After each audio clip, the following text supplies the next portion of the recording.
Hello बच्चों, let us understand the solution for this question. The question says that drive an expression to mathematically formulate the second law of motion. तो मुझे Newton के second law of motion को mathematically explain करना है. तो first अब हम इसमें देखते हैं जो की कंसेप्ट हम यहाँ पर यूज करेंगे. की कंसेप्ट में हम सिंपली मोमेंटम, जिसको हम पी से डिनोट करते हैं, जो होता है मास इनटू वेलोसिटी, ये हमारे पास क्या है, मोमेंटम है, जिस कंसेप्ट को हम यहाँ पर यूज करेंगे. तो अब हम इसके सॉल्यूशन पर आते हैं.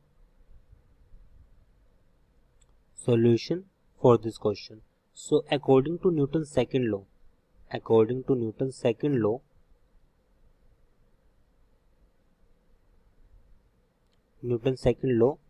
force will be directly proportional to, जो force होगा हमारे पास वो directly proportional होगा rate of change of linear momentum. वो directly proportional होता है rate of change of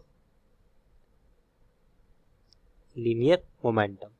So F will be directly proportional to rate of change of linear momentum, means mass into velocity minus mu divided by t, जहाँ पर v हमारे पास क्या है, final velocity, और u हमारे पास है इनिशियल वेलोसिटी.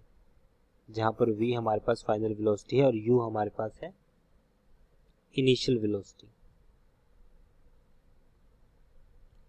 फॉर्मूले को हमने यहाँ पे अप्लाई किया.